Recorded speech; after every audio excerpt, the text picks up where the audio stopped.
All right. What is going on, everybody? Listen, I apologize, man. We were getting it together, man, and you know me, I love to make sure that I bring you guys good content, and we wanted to make sure that we did just that. So do me a favor. We are back. We are on. We're getting ready to start the show. Uh, Listen, if you guys are just now joining us, I need you to like, I need you to share, I need you to do all of the above, okay? Because this is going to be a great, great, great show. All right, so do me a favor, take time, go ahead and share this to your friends, family members. Make sure you do that. This is going to be an awesome show. We are talking about how to, or principles to being a good partner in a relationship. And listen, you can actually do this. You can look at this not only as being in a relationship with a person, but also in a partnership for business. Okay, so I want you guys to take a listen to this. Please do me a favor. Okay, make sure that you are sharing this. Okay, please make sure you are sharing this. All right. I want to make sure that everybody gets a chance to listen to what we're doing. So I'm going to, as I give everybody kind of a chance to come in and get themselves situated. Please get your notepad, pen, if you don't mind. I'm telling you, it's going to be some great, great, great tools that you can use. Before I get started, let me see what's going on. All righty, we are getting this thing together. Okay. Praise his name. Listen, do me a favor. Make sure that you guys are sharing this. Okay. Make sure you comment. I'm going to be handling your questions. We are talking about principles to being a good spouse, partner in a relationship. Again, not just a physical relationship, but also a business relationship as well. We still got Wayne G on the ones and twos. Giving a shout out to him. He's kind of regulating over there on the equipment stuff. But man, let me tell you, man, awesome, awesome guy. Please make sure for all your podcast needs, make sure you reach out to GFN Radio. I'm telling you, man, very professional, awesome, awesome business model, awesome, awesome man that runs this place. So while you guys are getting on, man, I want you to get your pads and pen. So I'm going to ask you guys a couple questions while we're at this. And Wayne, I want you to give me your feedback on this as well. But I want to ask you guys 5 questions, okay? 5 questions. Now, you don't have to answer them right now. You don't have to answer them. Uh, uh, you can ask them throughout the show. But I got 5 questions I want to make sure. The first one is why are you in a relationship? Okay. The first question is, why are you in a relationship? You know, what is the reason for you being in a relationship? We are dealing with a time where millennial mindset says that I can do things by myself, whether that's male or female. We always look at it as, hey, I can do bad by myself. So I need to understand, or you need to understand, the first question is, why are you in a relationship? Why are you in a business relationship? Why are you in a relationship with a job? Why are you in a relationship with this person? Whatever the case may be, I want you to answer that question. Why are you in a relationship? The second question is what do you want to get out of a relationship? Okay. There's too many times that we are in relationships for no apparent reason whatsoever. I was reading a book. I wish I had it with me. It was talking about creating better habits. And one of the things it was asking is, why do you want to create a better habit? And if you got the better habit, what does the thing you're utilizing the better habit on get out of it? So what do you want to get out of a relationship? I understand you work, you got degrees, you got this, that, and the other, and you have connected yourself with another person. What do you want to get out of it? What are you trying to get out of it? And I need you to ask that question because a lot of people, unfortunately, are in relationships and they don't know why. Okay? They simply don't know why. And I'm not trying to be facetious. I'm not saying that to be mean, but again, a lot of people are in relationships and they do not understand why. Okay, so I need you to understand.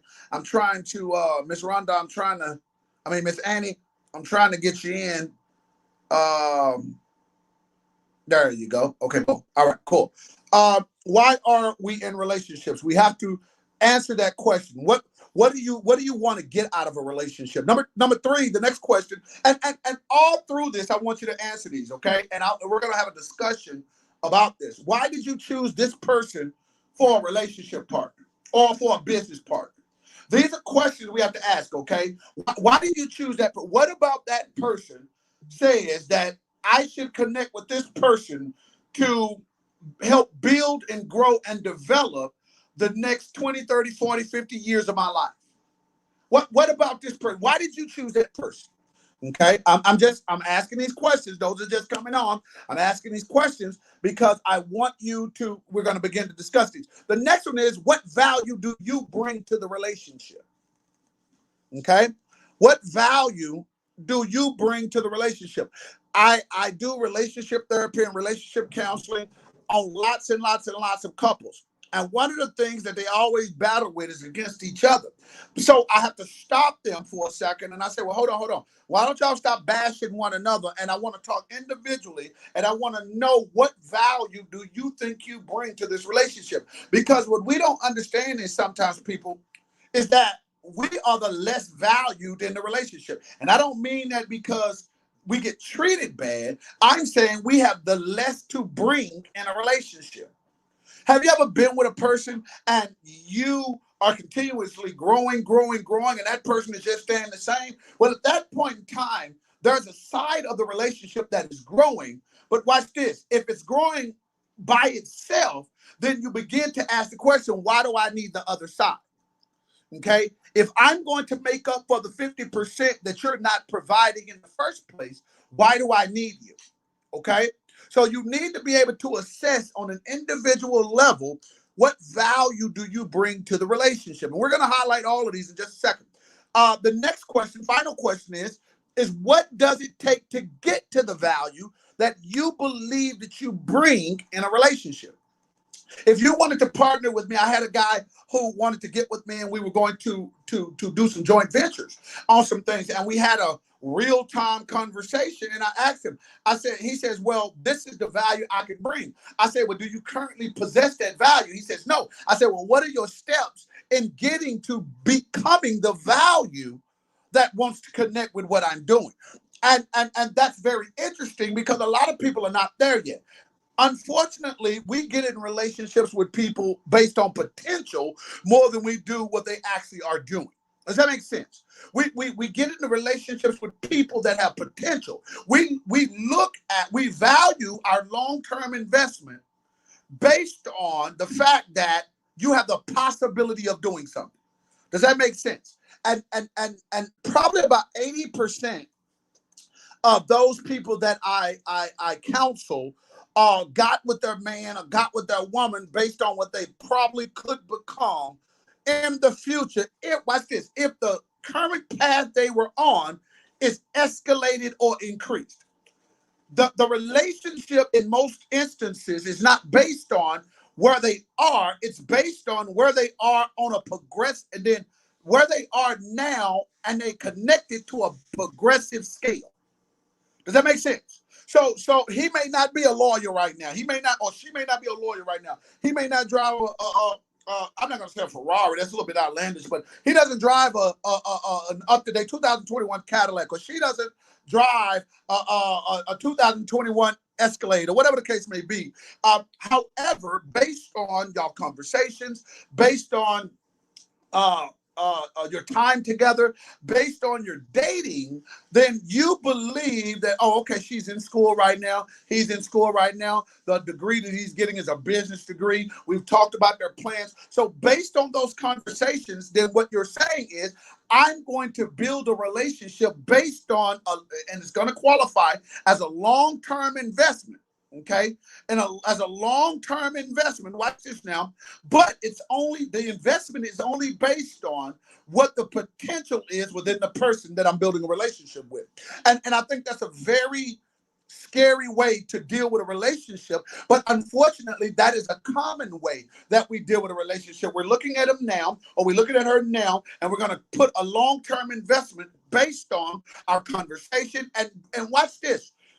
that can start as early as 1 month out. So all of these questions that I just asked you, all of these things that we're talking about, I want to help you understand how to be better as a partner. Listen, I had to tell my wife, I had to call my wife and confess with my wife. I said, listen, I understand that you have a lot going on. You're doing this, you're doing that. And I've been very selfish in making sure that you have the leeway to do what you need to do, because what you're trying to do is on a different track than what I'm trying to do. What you're trying to do takes a little bit more of credentialing. It takes a little bit more of education. It takes all these other things. Whereas with mine, it just takes my efforts. Does that make sense? It just takes what I'm trying to do. So if I learn to move effectively in what I'm doing, then what I'm doing will grow. Whereas with you have to put a little bit more time in. So you're going to need a little bit more personal time. And this is something I had to do.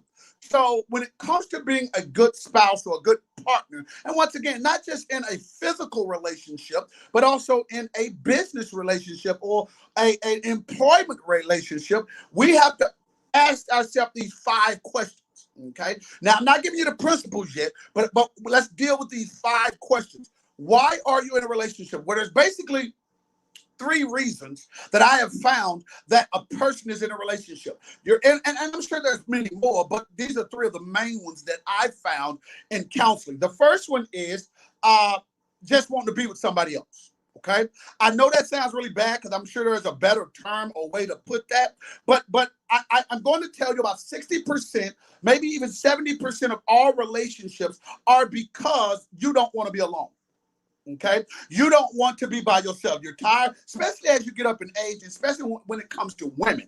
Men are not as much that way, but women are that way. Women really do not want to die alone. They do not want. They believe that their DNA makeup, their gender makeup is supposed to be connected to another physical being. They believe that, and that's the emotion in them, but it's not a bad feeling. So I don't want nobody to say, oh, is that negative? No, it's not bad, but we have to understand that concept.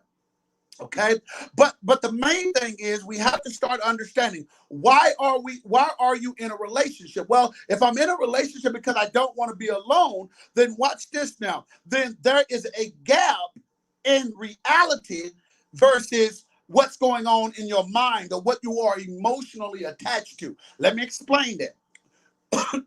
If a guy is with a woman and she wants to be in a relationship, her family is on her. Her mom and dad had a 40-year relationship. She's used to these relationships. Then she's willing to accept certain things. And me and my wife talked about this. She's willing to accept certain things based on the fact fulfilling the idea that she don't want to be alone.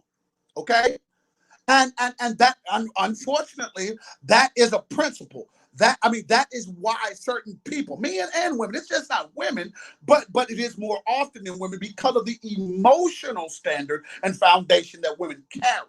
Women do love harder, they do love better, they do love more. They just do. Okay, it is the part of a man that is not active until it is activated. Does that make sense?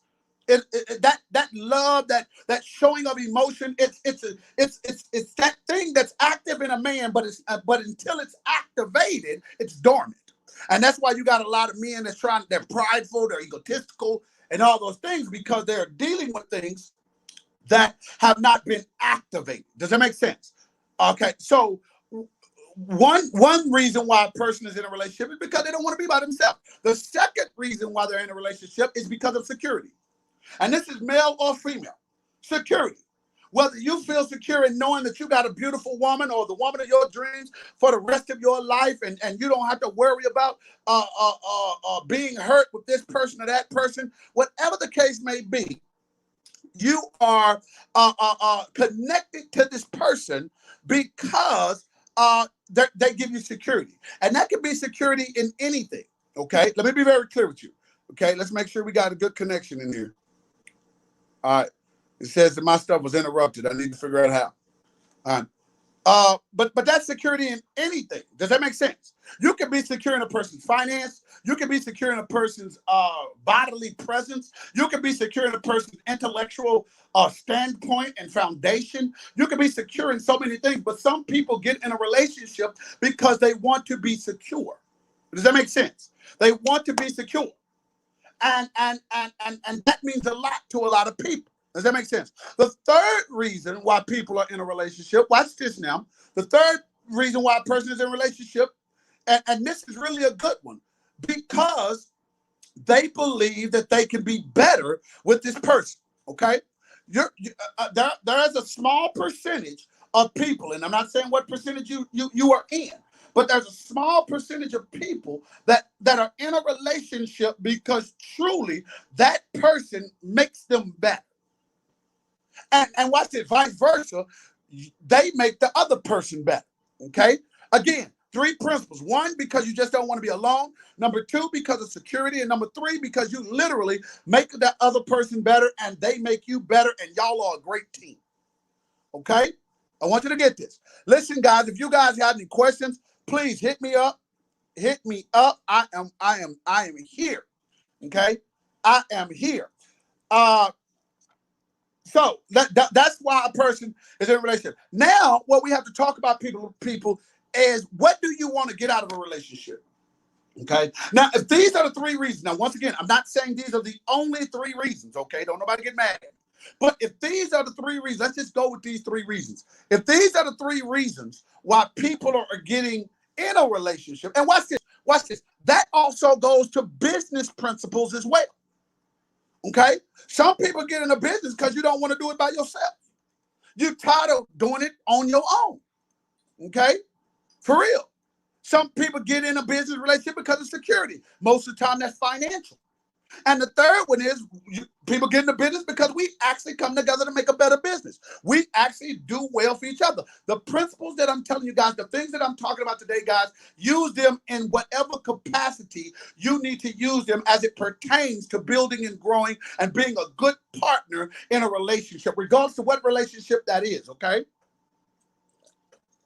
If there's any questions, comments, please make sure that you hit me up. Share this, guys. Share this. All right. So now that we've established that, let's talk about what is it? What do you want to get out of a relationship? What do you want to get out of a relationship? Okay.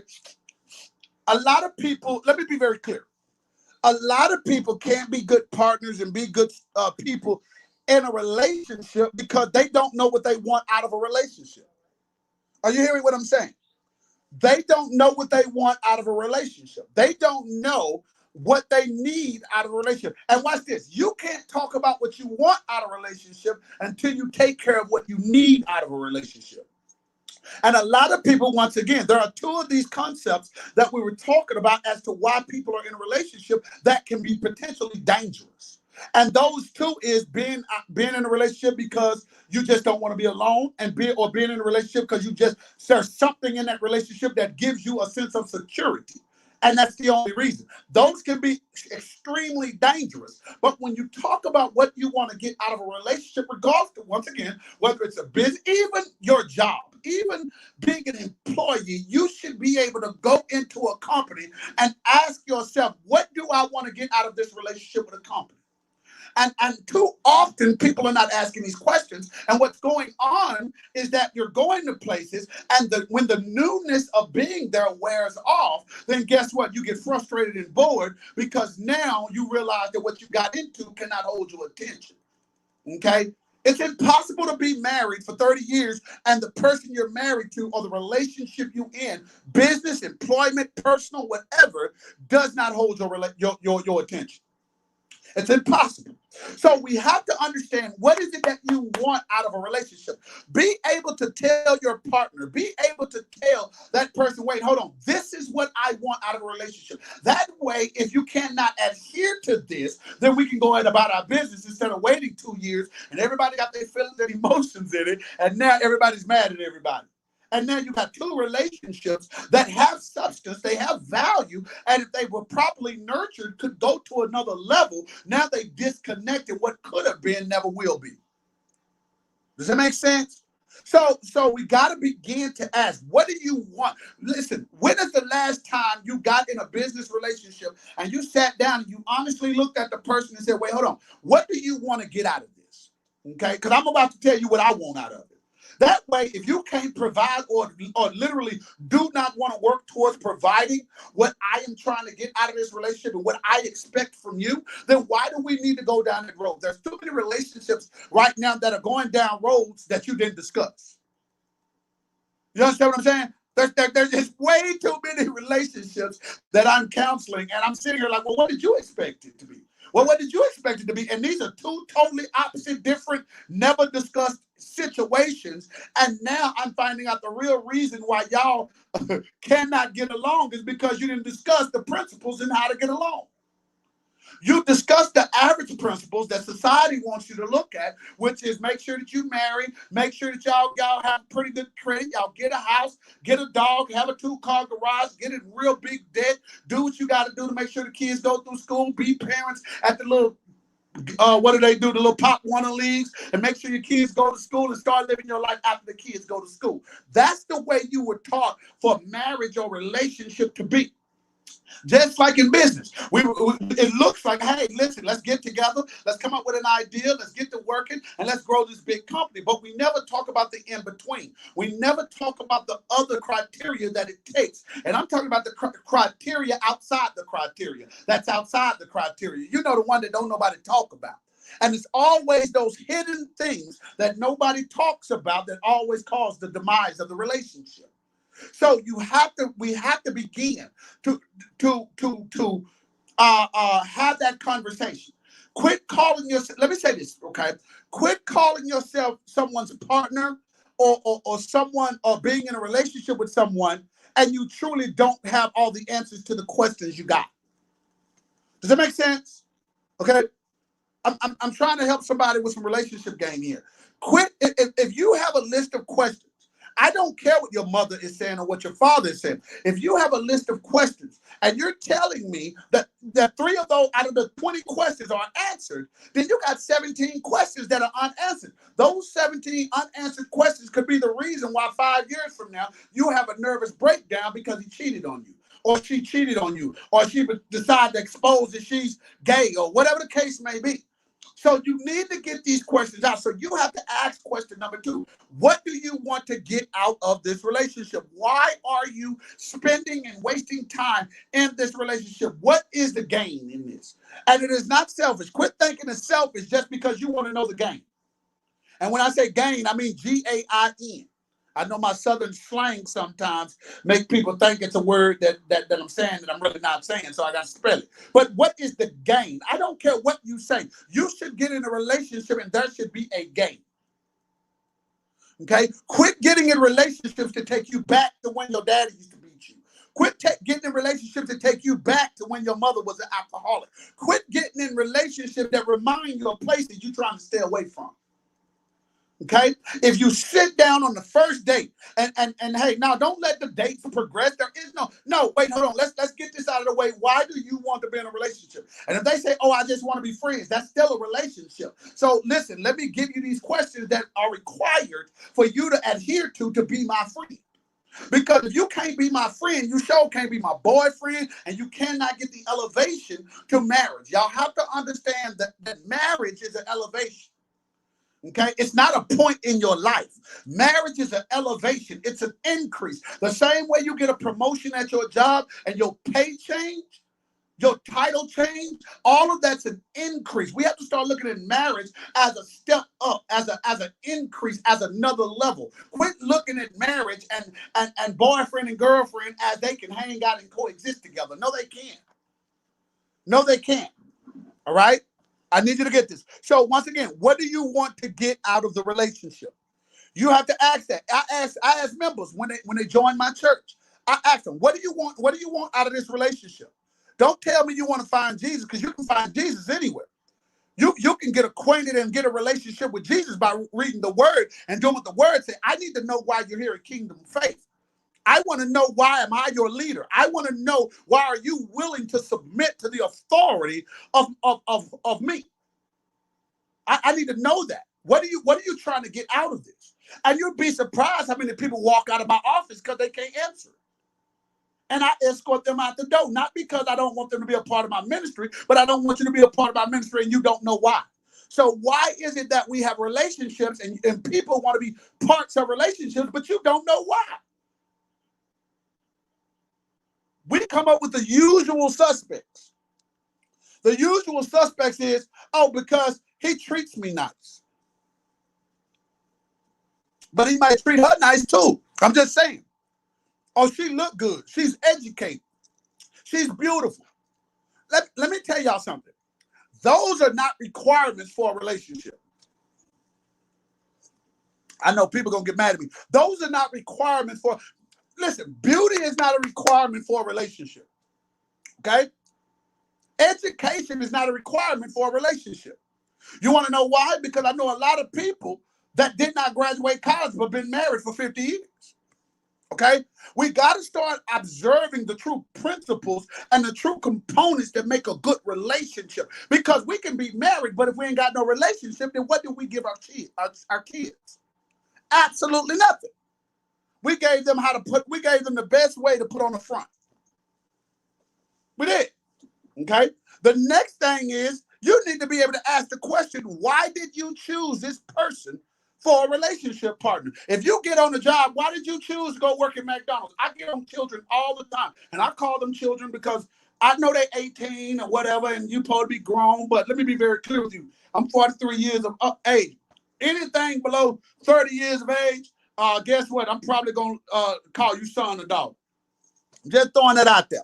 But let me be very clear. Watch this. We need to start asking, why did you get in a relationship with this person? Why did you choose this person? Okay? Does that make sense? If you join this business, if you join this business and you say, I want to be partners with them, why are you choosing them? I love the stock market because the stock market allows me to be able to learn how to dig deep and how to go and analyze and get pertinent information from a company to be able to allow me to give the best reasoning to myself of why I want to invest in this company. Why do I want to be an owner of this company? Why do I want to invest in this company and allow this company to take my finances to the next level? What is it about this company that's allowing me to do that? And we have to start doing that with people. People get on me all the time and say, well, Bishop, I don't see you here, I don't see you there. Well, because there's no value in the relationship.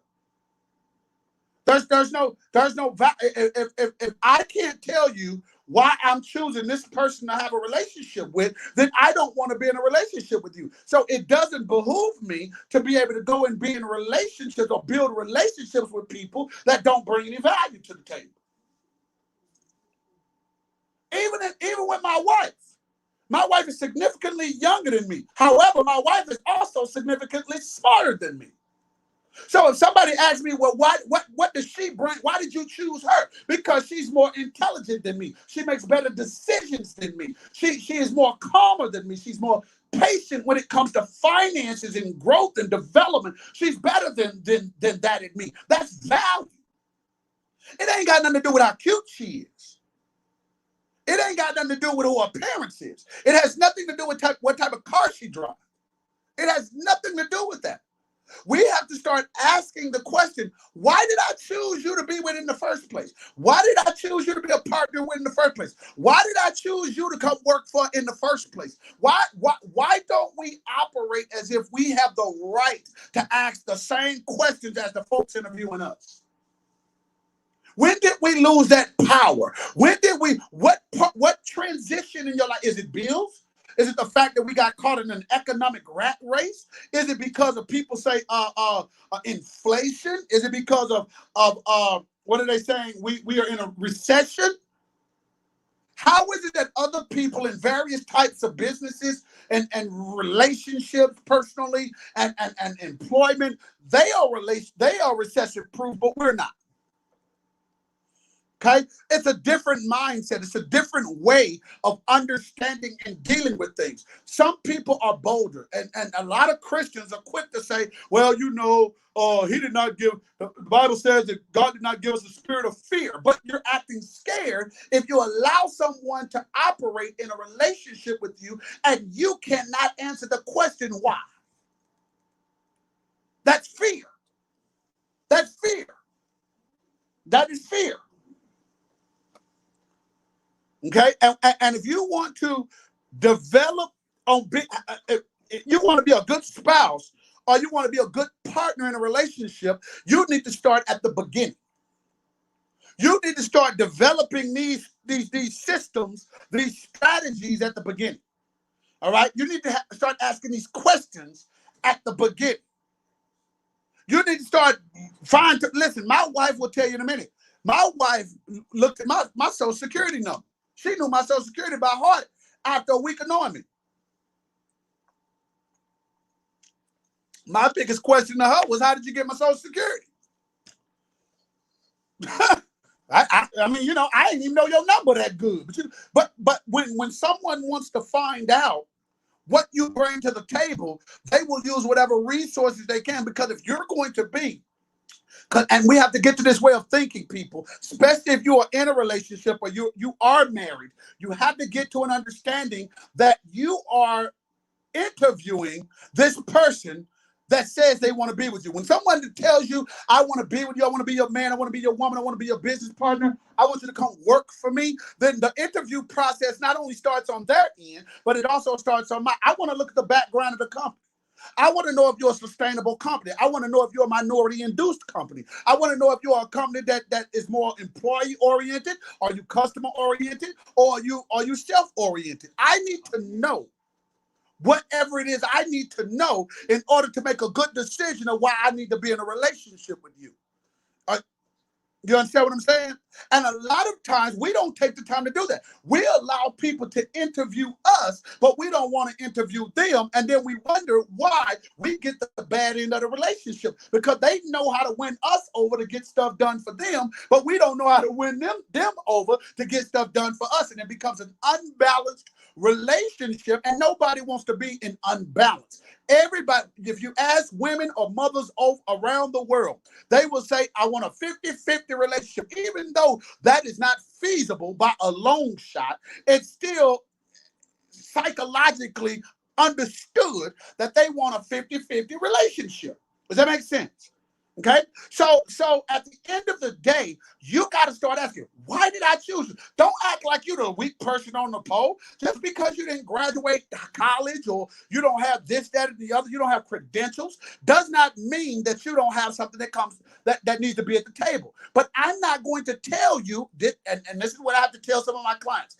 I'm not going to tell you the value I bring until I know if my value can stand the test of time with your value. I'm not going to give you who I am, and I don't even know who you are, not knowing whether sabotage is in the room.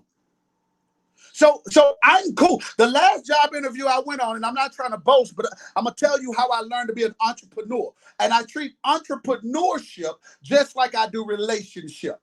Okay, I want you to get this. Entrepreneurship is the same thing as relationship, okay? That's why they're basically the same term. My people know this because we deal with vernacular and we deal with eschatology, not only in biblical things, but also in carnal things as well. And one of the things we look at when it comes to eschatology is certain words and verbiages and how we use them. So we look at the word relationship. The word SHIP at the end of it, ship, is the operational procedures of what you're doing. So if I'm going to have a friendship, that means I'm operating as a friend. If I'm going to be a companion, have companionship, I'm operating as a companion. If I'm going to be, watch this, entrepreneurship, that means my operational procedures are that of an entrepreneur. So if I'm going to be a part of a relationship, then I need to be able to operate effectively with relating to the person that I'm with, or the assignment that I'm with, or the business that I'm with. Does that make sense? So it's not out of order for me to sit back and gather information on you before I expose information on myself, especially when I don't know your intention. Okay, I deal with divorced people all the time. I have two people. Watch this. I just last week I had two people, and this is crazy. Let me tell you, I got two people, guys, that are sitting in front of me, and they are divorced, paperwork signed, truly don't have any reason to be with one another, no kids, no real estate, no business ventures. Hey, sir, you can go to the left, and ma'am, you can go to the right. But for some reason they wanted to get it. They wanted to get some resolve. They wanted to answer some questions, and they needed a mediator. So we were sitting there talking, and she was telling what he do wrong, and he was saying what she do wrong, and they just couldn't come to terms with some things. So I asked the question. Watch this now. When I asked the question, I asked them, what is it? I said, why did you choose that person? Why did you choose? Why did you choose to be with her? Forget all the stuff she did in your relationship. Okay? Because you might not like that she snores. But watch this. If you got that question answered beforehand, then you would have been able to either adjust, make restitution, or don't deal with it at all. You could have saved yourself drama and trauma. But instead, you looked on intangible things instead of looking on the things that really matter when it comes to building and growing your relationship. How somebody looks should not be a determinant of how you build and grow your relationship. Their education should not be a determinant. Just because you got a PhD, one thing I never did with my wife is tell her, in order for you to be with me, you got to have a PhD. That was something she wanted to do. That was something she wanted to grow into. She had to do that on her own, but that was not a criteria of mine, because I know that is not what gives value to a relationship. It just doesn't. Okay? So you got to ask them, why did I choose you? Ask yourself, why am I with you? Other than the fact that you cute, or we have a good time together, why am I with you? What if I say 10 years down the line, what do I want you to put with what I bring to the table and get us to this level? How do you do that? And if I can't answer that question, then we are not going to be in a relationship until I can answer that question. And I get it. Lust, and people may disagree with me, but lust is a beautiful thing. You can say whatever you want to, super Christian or super holy people, but lust is a beautiful thing. There's some great things that I've been a part of, if I must say so myself, because of lust. And I'm not ashamed to say that. I'm not saying it was right biblically, but if you ask me, during the time I did it, I didn't see I did nothing wrong. And it didn't feel that bad. So let's just be very clear. So we have to separate lust, because it can emotionally tie us down from really getting to an understanding of things that are pertinent when it comes to growing a relationship. Lust is a stronghold. And what did I talk about when I talked about strongholds last week? Strongholds are things that keep you from doing things. They can literally hold you up. Okay? They can stop progression. And lust is one of those things. It can stop progression. You can forget that you got a job because you can't stay away from this man. You can forget that your family exists because you want to be with this woman so bad. For real. I've had interventions where I had to sit in an intervention because the family is wondering what is taking this woman away from her family. And they find out it's a relationship. Okay?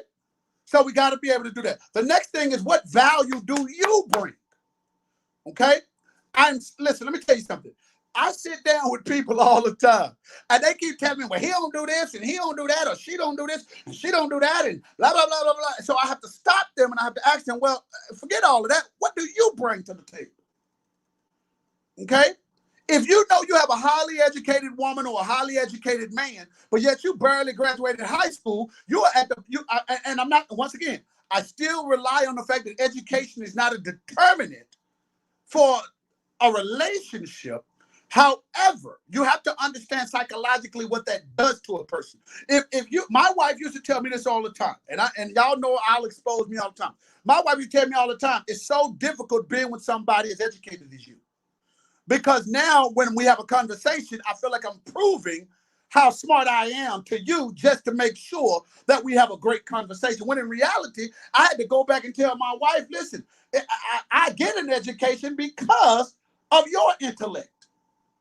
And that's scary. I have to remind her that, man, it's scary because you this smart and you don't have a PhD. I mean, you're educated, you're college educated, we get that, but you don't have a PhD. So I have to tell people a piece of paper does not determine intellectual ability. It just doesn't. But I have to ask people, what value do you bring to the table? Don't tell them, oh, I want this guy. And you know, and I'm not a big fan of this guy. Well, I am because some of the things he says is correct. But Kevin Samuel, and let me be very clear. I don't condone bashing. I don't condone degrading. I believe that if we are intellectual, and especially as he say he is, if he's an intellectual or he's a person that has experience in dealing with relationships and not just black relationship, but multicultural, multi-genre, multi-gendered relationship. If you have experience in that, then you know how to say things in a manner that provokes movement and provokes growth and development within relationship or within a person's personal status. So when I say what value do you bring, you have to ask, wait, hold on. I know a lot of times we don't go into relationships, and I'm talking about relationships on the job. I'm talking about relationships in business, relationships even in personal life. We don't go into relationship understanding and knowing the value that you bring to the table. We don't do that. We do we do not come into the understanding. Wait, hold on. I ask these questions and I can say what I'm saying because I know what value I bring. I don't have to accept anything. I don't have to have a conversation about anything. I don't have to talk. Hey, if you don't want to adhere to my questions, I'm good with that. And we got to understand that. Sometimes we have to rest in the reassurance that we good. And if it's not this person, it could be another person. If it's not this business venture, it could be another business venture. If it's not this job, it could be another job. One of the things that I've learned in my career, and I spent over 20 years in the fitness industry, most people know that, is I can go anywhere and get a job. I can go anywhere and get a job. And I can make anywhere from $75,000 and above. Okay? I got the paychecks to prove it. But one of the reasons why I am able to go and do that is because I know I have value. So at the conversation table, they can sit up here and tell me what they're looking for, and blah, blah, blah, blah. I already meet that when you looked at my resume. Plus, I have the experience. But now I can come to the table and say, wait, hold on. Tell me what your company can do with me in the next 18 months, 19. What is the promotion rate of your company? Tell me what is the revenue basis of your company? In the next 20 to 30 years, where will your company be? How does your company help my family long term? These are questions I can ask because I know if you tell me, oh, he think he too good, or this, I can walk out understanding that there's another door that can open because I know I have value. Well, the same thing needs to be when you're in a relationship. When you walk through the door, when you sit down with someone, you have a cocktail with them, or a drink, or some water, or coffee, or whatever it is you're doing, you need to know that you're sitting at that table with value. I don't care if you say yes or no. I know I have value. Okay? I know I have value. So now I need to be able to be assured or ensured that you have value. Okay? If you don't think you have value, you're going to connect with somebody that meets your level of value. And that's why you have unvaluable or invaluable relationships, especially that comes in front of my desk, because neither one of y'all have put a stamp. You have not put a foundation, a strategy, a structure on the value that is currently there and how to increase it. Okay? And now you got a fighting war. You got a tit for tat war. You got a he say, she said war because don't nobody bring no value. And if you do bring value, you don't know it because you never discussed it. I knew my wife had value, but I knew coming to her, I had value. My wife, I was an employer of my wife. And no, I'm not saying I was dating an employee, okay? Me and my wife met at the gym, right? My wife couldn't stand me. She'll tell you to this day. She could not stand me. She thought I was arrogant. She thought I was egotistical. She thought too many women liked me. All this. And I'm not saying it to boast because none of that was true. She looked at the area of expertise that I was in, which was physical training, which was fitness and exercise, which is a very gaudy, vanity-based occupation. And she has excellent experience in that because she was a world-class athlete. She played volleyball at Baylor. So my wife, and she played it at Cedar Hill. She was a very, she understood what that environment and arena brought. So she was hesitant to mess with me, okay? But when I met her, which was me coming down because I saw her getting it in, I met her, the first question she asked me was, do you love Jesus? That was the first question. She didn't ask my name. She didn't ask me none of that. She didn't ask me where I went to school. She didn't ask me if I was married. She didn't ask me none of that. She said, do you know Jesus? To her, that raised or lowered my value. To her, it didn't matter if I told her I was a multi-millionaire and this was my gym. It didn't matter whether I told her that I was a philanthropist. It didn't matter if I told her I was about to get the Nobel Peace Prize. The only question she wanted to know at the time is, do you know Jesus? Because if you don't know Jesus, you cannot add value to my relationship with him. Being honest, that's what she said. You got to come into this thing knowing what value you have. I don't want, no, you can't add to my value. You cute. We have great conversation, so just leave it where it is. But we don't have to say that that's my boyfriend or that's my girlfriend or you my business partner or you go to my church. Or, no, we can operate. There's people right now that I associate with that don't go to my church because they bring value to what I'm doing in the ministry. That's not a bad thing. People that are ignorant of progression and increase will say you're using people. But that's not true, because if you're trying to grow, you need resources that come from other people. And sometimes we only know each other because of that resource. Quit saying what other people say. Anyway, okay, let me move on because I know my time is winding down. What does it take to get to the value? So if you don't have the value or y'all don't have value, are you willing to put in the work to get to the value that is needed to grow and develop the relationship?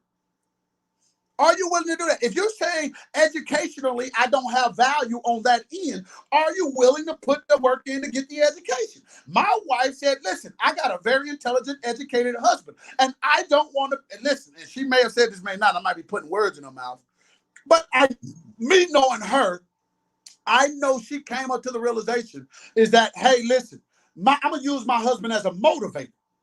I'm going to use him as a motivator. I'm not going to use him as a crutch. I'm going to use him as a motivator.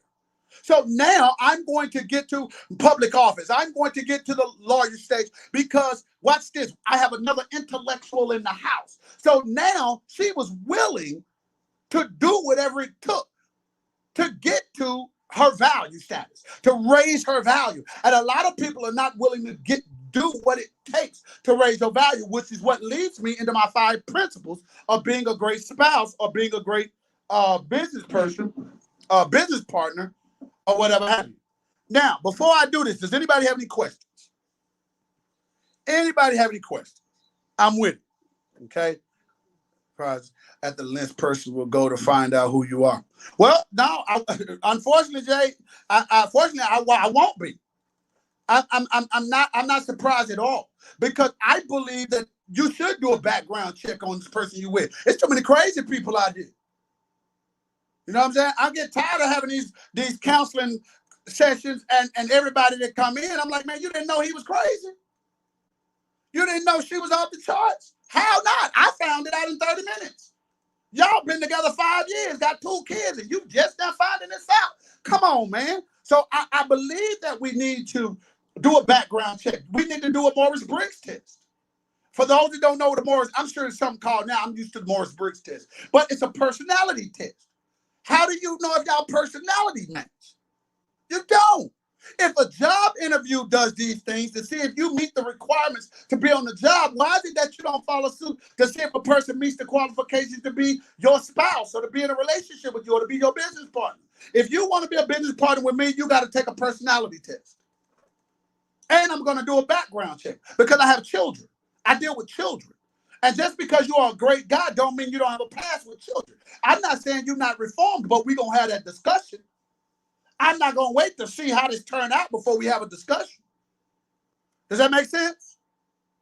Okay, cool. So listen, let me if you have questions, go ahead and put it out. Wayne, if anybody got questions out there, let me know. But in the midst of that, in the time doing that, I'm going to give out my 5 principles for being a great person in a relationship.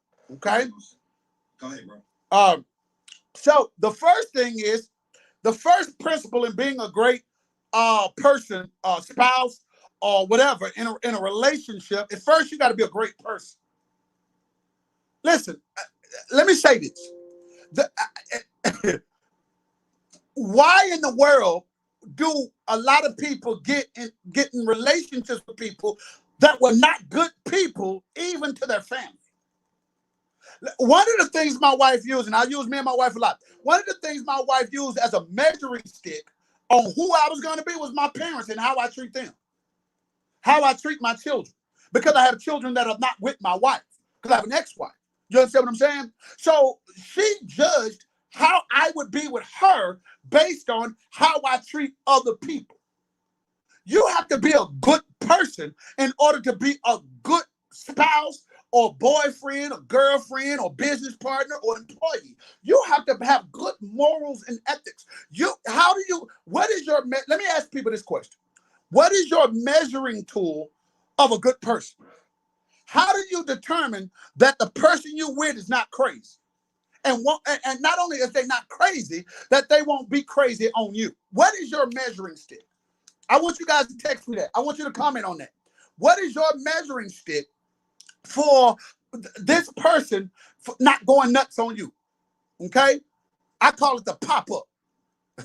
A lot of people have those pop-up situations in relationships, and that's how you end up in my office, because you have a pop-up. Well, I didn't know he liked light-skinned girls. That's a pop-up. Well, I didn't know she still liked to party. That's a pop-up. Well, I didn't know she smoked cigarettes. That's a pop-up. I didn't know he had a drinking problem. That's a pop-up. Those are things that through time you didn't know, and all of a sudden they caught you. How do you avoid that? Well, that's why I'm saying you got to have a measuring tool to determine if someone's a great person or not. Quit getting with people and they're not good people. But if you want to be a good in a relationship, you have to be a great person. That means you got to have good morals, good ethics. You got to have standard strategy. You got to have system. You don't necessarily have to have goals, but you do have to have a relationship system, strategy, and structure. You got to know that, hey, listen, I'm here for the long haul. You got to know that I'm here to do this to win. You got to know that, but you got to be an overall great person. You can't be good to other people, but don't be good to the person or the entity that you're in a relationship with. You just can't. The second principle is, and this is a big one for me, okay, and obviously it's a big one for my wife, because she asked me the question, do you have a relationship with Jesus? Do you know Jesus? That's the first question she asked me, But the second principle, if you want to be great in a relationship, is you need to have or adhere to a faith system, strategy, and structure. You need to adhere to a faith system, strategy, and structure. The reason why I'm saying what I'm saying, and you notice I didn't say be a Christian, I didn't say love Jesus, I didn't say any of that, because some of my listeners are not Christians. But whatever your faith is, it needs to be something that allows you or causes you to have strategy, structure, and system when it comes to mimicking those principles and that from that doctrine, in order for you to live a good life or be able to treat people with respect. I tell people all the time, you don't have to be a Christian to read the Bible, because the Bible has great life principles. It just do. And if you were never a Christian, but you read the Bible and you use it as a self-help book, then guess what? It would make you a better person. So we have to start in our marriages, in our relationships with business partners, in our jobs. We got to start adhering to a faith-based system, strategy, and structure. You got to be able to do that. You got to have something that allows you to lean on it supernaturally, because there are too many things that happen in realms and dimensions that we cannot explain, and they are going on around us, and we can't deal with them. And some people end up in spiritual warfare, but before it got to spiritual warfare, all it took was identification. If you knew what you were identifying, you could deal with the intrusion that happens. And a lot of relationships, once again, that sit in front of me have allowed an entity to come in between what they said God put together. And I'm not just talking about relationships. I'm talking about business relationships. I'm talking about employment relationships. I'm talking about relationships with friends, with family, whatever the case may be. And you have to have something that grounds you. Okay?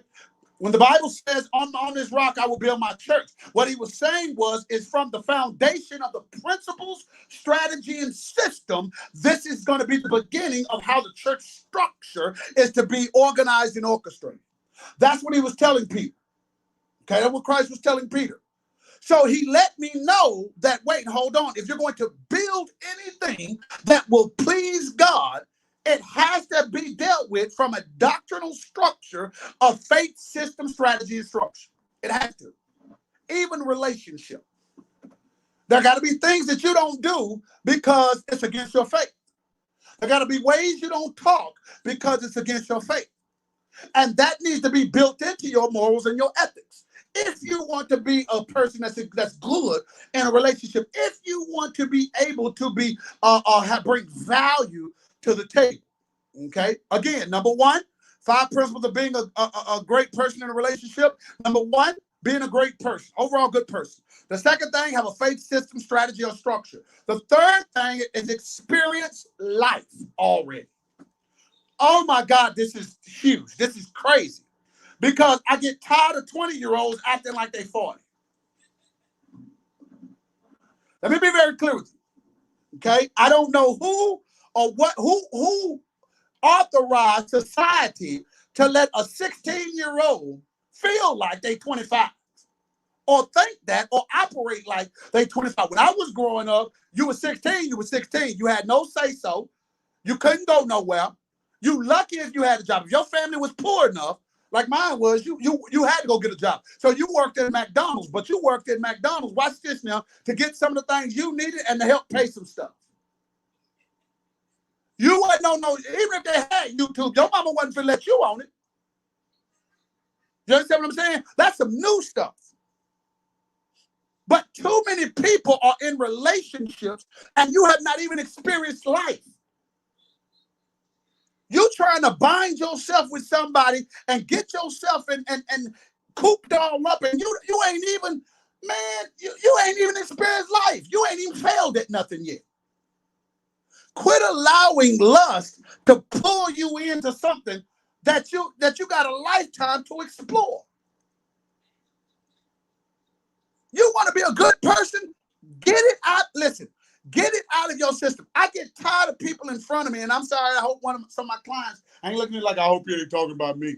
But listen, I get tired of people sitting in front of me, and the reason why you're in front of me is because you haven't sold your wild oats yet. You're 42 years old, and you still clubbing. You're 50 years old, and you're still trying to mess with little young girls. The reason for that is because you haven't lived. You haven't experienced life. Your age does not determine whether you experience life. I was sitting down. Watch this. I go to the VA often, y'all. And I sit with some of my veterans, man, because I love talking to my veterans because they lived in a time that I can never fathom.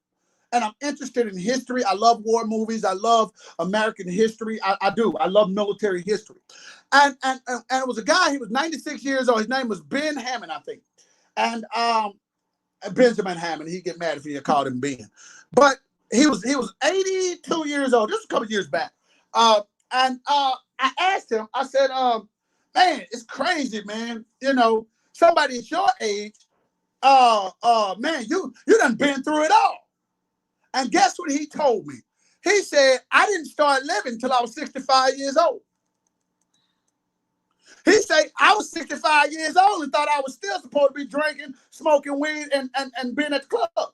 I didn't start really living until I got stuff out of my system. I didn't get stuff out of my system until I was 65 years old. He said, I was married to a woman 20 years and got divorced because I had not lived yet. I messed up the best thing in my life because I'm still trying to finish living my 18-year-old self. And we got to understand that the reason why a lot of times people are not good in relationships is because you are not living you yet. You still living something else. You still want to explore your rap career. You're 50 years old. You still trying to be a rapper. Well, what do you mean? White folks don't do that at 50. They deal with investments. They out on yachts and businesses, storing up wealth for their children. Black folks be doing this. I'm dead serious because I sit with white couples as well. And the dynamic and infrastructure is totally different. At 40 years old, they trying to build up stuff. They got stuff built up for their kids. Their kids don't pay for college. They ain't coming out of college with debt. But some of us are getting in relationships or we're putting ourselves in relationships and you still want to do stuff that you was doing in college. I was talking to one of my frat brothers one time and he was he was like, yeah, man, you know, me and the guys, we finna go out and do it. He's like, man, you want to come? I'm like, bro, I can't do that no more. I did that 20 years ago and did it well. I'm no good to my wife trying to recapture what was gone. And we got to understand that. You are no good to the person that you are in a relationship with trying to recapture or reclaim a status that you ain't got no more. You're just not. So you got to experience life already. Quit getting in relationships and you know you still out searching for men. You know you still out searching for women. You know you don't have the education yet to be in business. Quit doing things and getting connected with people. And once again, you don't bring no value. You are in the way. You're in the way. You done called, I sit with so many people and I got to see this woman crying because her man done wasted 3 years of her time. And now they got a kid together, and 9 times out of 10, she gonna be put with the kid, and he get to go do what he want to do. You can put child support on him all you want, but he's free. He ain't got to get up at night. He ain't got to feed him in the morning. He ain't got to make sure that the house is covered. You understand what I'm saying? All because you got somebody who's 50 years old, but they still 22 in the mind. The fourth principle, let me get this through. The fourth principle is you have to, and I need you to get this. If you want to be a good person in a relationship, you better learn to understand financial literacy and legacy. I am so sick of people getting in relationships and y'all broke. You broke. If I need $1,000, I can't get it from you. If I need 1,000, if I need 500, you can't give it to nobody. You broke. And now both of y'all broke. So you get mad because she's attracted to somebody that gives her attention that's related to finances. Why are you mad? You didn't do what was necessary to make sure she was secure. So you mad because she having lunch with a real estate investor or a banking investor that have something that you can't bring to the table. And you ain't even trying. And women, that's vice versa. That go for y'all too. Don't get mad because he's knocking off this other woman or with this other woman. You don't have no value. You don't have nothing. You just look good, but that wear off after a couple of years. And just because you have a kid with somebody don't mean you need to be in a relationship with them. That's a whole nother story. But you guys got to start understanding financial literacy and understanding the value of building legacy. Okay? You want to be a good spouse? You want to be a good business owner, a business partner? You want to be good at a company? Understand how money works. Understand that, believe it or not, I can keep my woman in place if I got paycheck coming in. I can. I can keep my woman in check when I got a checkbook that won't bounce. I can. Women, you can keep your man in check if you understand financial literacy and understand legacy. Because once y'all become one in a relationship, it's now about the kids. You got to build things for the kids. Don't make them work hard as you had to work. That's selfish.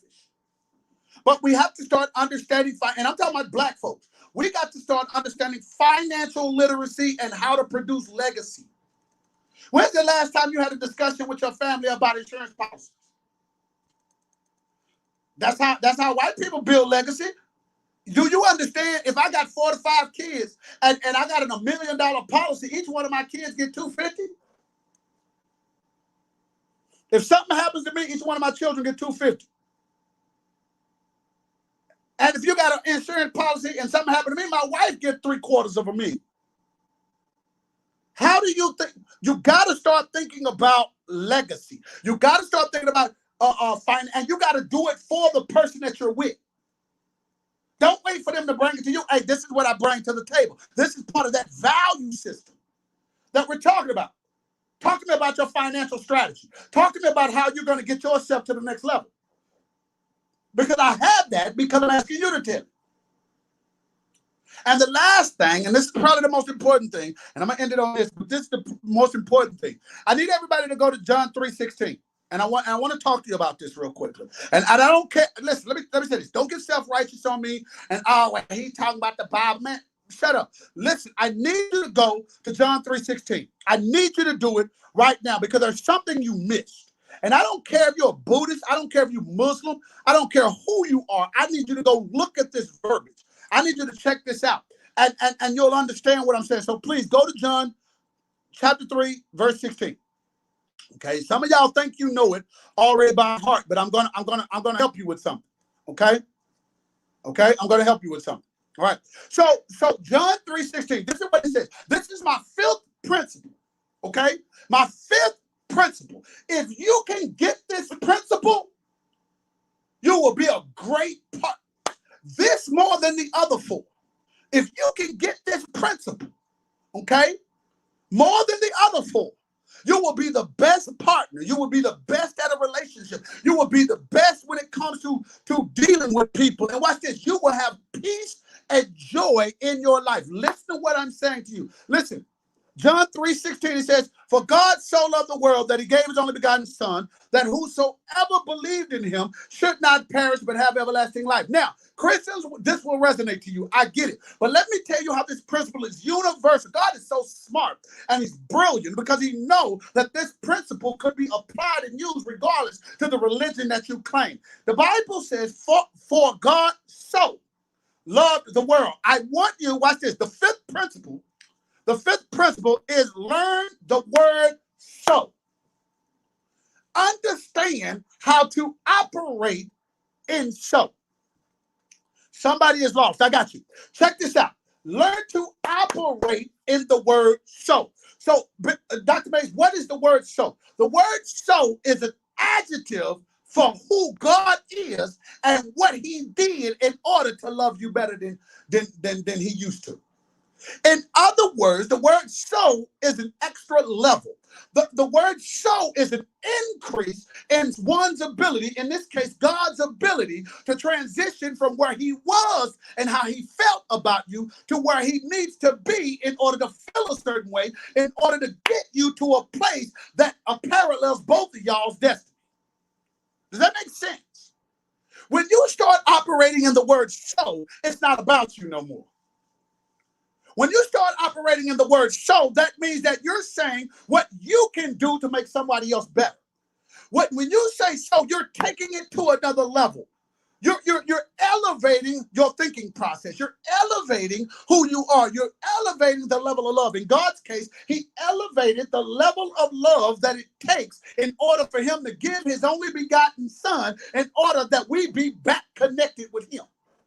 You do understand that God initiated rekindling of a relationship with us. Does that make sense? So you have to understand how to operate in the level of so. Learn what so means. Some of you are still on a basic level. Okay? But if you want to be a good partner, you want to be in a good relationship, you want to make sure things are working out for you business-wise and on your job, you better learn how to take it to another level. Some of y'all are still on basic level. And you want to deal with some champs. You want to deal with the reigning champ, but you're still on an amateur level. That's the difference between what the Bible says as immature Christians or babes versus those that are mature. You got to learn how to operate in so when it comes to relationship. Every single year you're in a relationship, you should have taken it up a level. The reason why y'all divorced in 5 years is because somebody quit reaching for the stars. Somebody quit going to different levels. Somebody, hey, you got us some flowers last year. Don't get her no flowers this year. You bought her a ring last year. Don't Don't worry about the situation between her and her friends. Oh, she still look good. Her friend, boyfriend, her husband, or them don't do that. Who cares? This is you dealing with. No, I'm not getting you no flowers this year. We going to Cancun. No, we ain't going to Cancun this year. We're going skydiving. Every year I'm taking it up a level. You got to take it up a level. My wife loves restaurants. My wife told me her favorite restaurants. You know what we doing? We going to all of them in one night. Taking it up a level. If you want to be a good spouse or a good partner in a relationship, you have to be a great person. You got to have a faith system, strategy, and structure. You have to experience life. Okay? Get it out. Get out. Sow your rollos. Get it out. Okay? Understand financial literacy and legacy. That's your future. And learn what sow means. Learn what the soul means in John 3:16. Listen, guys, I pray that this has been beneficial to you. I apologize over the up and down of trying to get everything started, man. You know, this weather's bad out here. You never know. But listen, I'm so excited about what God is doing. Listen, y'all tell Wayne we can hear him back here. I'm so excited. Listen, guys, do me a favor. If you want to support the show, I'm asking you, please, do so via Cash App. You can Cash App $ Dr. Holly Mays. Somebody asked me, well, what if I support the show, where does the money go? Well, as you guys see, if you look behind me, you see a banner. Well, we want to get another banner. We want to make sure that we have better equipment. We want to make sure that we have flyers and we have other advertising things. So I want you guys to support the show. Anything that the Holy Spirit put on your heart to give, we will use it to grow and develop and build Dr. Holly Mays Uncut. We want to go on location. We want to go to businesses. We want to go into people's homes. We want to do all these things. This is a therapy show. Hey, Holly, yeah. may I say something, please? Absolutely. Yeah, and for the person that asked that question, you know, ask the churches and ask the schools and everything where the money goes, because you see where the money go into education of our people right now. Right. That's the main thing. You know, we out here doing these shows, putting a word out. So again, don't be critical when it comes to our own people about wanting a footprint about where things go when you're giving your money on a regular basis. You're giving your money to AT&T. What is AT&T doing in the community? They putting up stadiums, but what are they doing in our community for the youth and for the people that need social education, that health care, and all that? None of those people is giving nothing back. So we're not asking for $100,000 donation. You know, right. You anything. So $5. If we need to give you a tracer or where your $5 go, we'll make sure we can do that. We got you. Something, you know, but completely tax deductible. Right, but stop being critical on your own people that you see what they doing. You see what Holly Mays does. Holly Mays is on air more than anybody on a daily basis. So where you need to know where your money going? Your money is going to the education of you, your spouse, your children, and all that. So I just wanted to put that in there. No, I appreciate that, Wayne, man. That was good way of putting that. People always want to be critical on us, like, oh, if I donate, where's the money going? Well, ask a lot of these entities where the money's going that you've been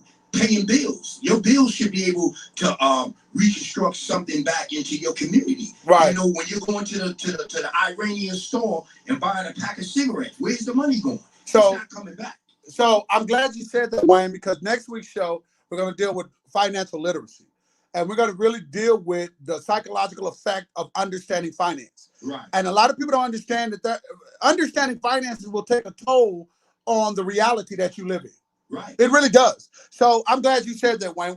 You hold me to that, man, because I don't want to switch it up. So no doubt about it, because you know when you go into Williams Chicken and you're buying a 3-piece, all you doing is creating healthcare issues for you later. Right. You creating healthcare issues for yourself later. So that's where your money going. Well, here's the crazy thing, Wayne, and I know we kind of get out, but I'm gonna address this because Wayne opened up this can. Listen, a lot of the places you spend money with do not give you residual income. Okay, a lot of the people that you pay to support, you will never shake hands with them. They will never say anything inspirational to you. They will never say anything that will comfort you. They will never do anything that will allow you to go from one level to the next. And what we have to start learning is when to put our money. An investment is something that grows. And we have to understand that when you're shelling out your money, I don't care.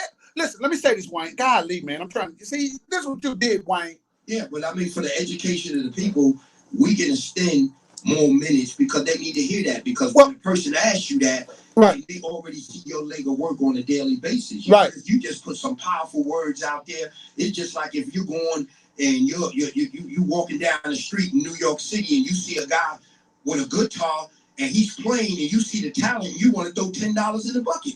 You don't know what he's going to do with that $10, but you pay people for their talent when they're giving a word and they making you feel better. And that's what you do. So, I didn't like that to hear them say, well, if I give you this, what are you going to give them, $100,000? But that's the mentality when you don't have an understanding of financial literacy and legacy. And that's why I was saying, a lot of people, listen, these principles that I gave you guys, I'm telling you, they will go a long way if you just check them out. Understanding financial literacy. A rich person does not care about giving.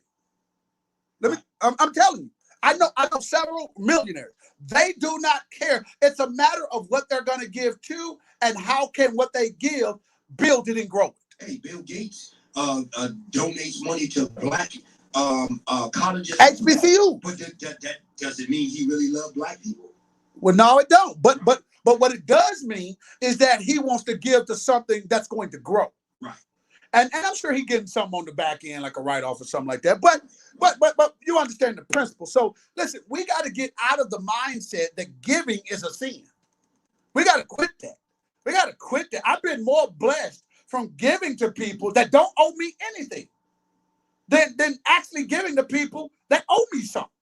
Real talk. So listen, guys, if you want to support the show, you're more than welcome to do so. You can do it via Cash App. Dr. Holly Mays is the Cash App. It's very simple. Whatever you do, hey, we appreciate it. We use it to grow, develop, and build the show and allow us to be able to expand the show, which is what me and Wayne are trying to do. Amen. The next thing is guys, listen, make sure if you are a business, and I did not go over business of the week. I did not go because really nobody has called me about a business of the week. Out of all these businesses that I know, Wayne, nobody has reached to me and said, hey, man, I want you to put, here's the thing, Wayne, I'm not charging anybody. Right. I'm not even trying. Listen, let me tell you something. I will never charge you for content that technically, if you took time to go find, you would find it anyway. Right. I would never do that. So I got businesses and I'm saying, well, hey, listen, if you have a business, I don't care what your business is. If you want people to know about it, people don't understand, Wayne. They think just because you have heard of something that it's not growing and it's not big. GFN Radio is on all platforms. GFN Radio is doing some crazy things, We are ranked numbers as the highest rated station in our area over stations that are FM that got big budgets. Right. Y'all are not understanding the opportunity that a person is trying to give you. So listen, I did not do a business of the week, man, because again, nobody reached out to me. But listen, guys, if you are a business, you are a ministry, you are an organization, and you got an event, you got something that's coming up, you're trying to grow your business, reach out to me. I want to put your business on. Hey, if I can get you on the show, come on in. We want to highlight businesses. And I don't want you to pay me for that. Okay? Because people need to know what it is we have in our community. Okay? So listen, if you're a business, hit me up, man. Just go to my email and drhollymays@gmail.com. And I'd be more than happy to discuss what it is and see if you meet the qualifications to come on the show. Now, listen, let me be very clear with you. Every business will not get highlighted. Just because you got a business license and an EIN don't mean I'm going to highlight you. You're going to have some revenue coming in. You're going to have to be established, okay? I'm just being honest with you. All right. So listen, I want to get business, want to help you guys grow. Make sure you do that. But listen, again, if you want a business and you want us to help establish and grow and help you advertise, please, we want to make you the business of the week. Reach out to us, drhollymays@gmail.com. And if you would like to support the show financially, you're more than welcome to do that via Cash App. Dr. Holly Mays, Dr. Holly Mays. Okay. Any questions, concerns, any last words, Wayne? Oh no, that's good. And We're sorry that we couldn't get the normal broadcast up, but we'll get together and do something and put something up. Absolutely. You know what I'm saying? Absolutely, absolutely. Listen, it's always a pleasure, man, to bring you guys content and information. I pray you can use it. I pray it has made you better. We never want, one of the things here at Dr. Holly Mays Uncut, we don't never want to leave you with questions, and we don't never want to leave you feeling like you are less than when you started this show. So we pray that it elevates your life, it elevates your way of thinking, but more than anything, it elevates how you treat other people. Remember, man, uplift Christ wherever you go. Remember to make the rest of your day the best of your day. This is Dr. Holly Mays signing off. Peace. No doubt.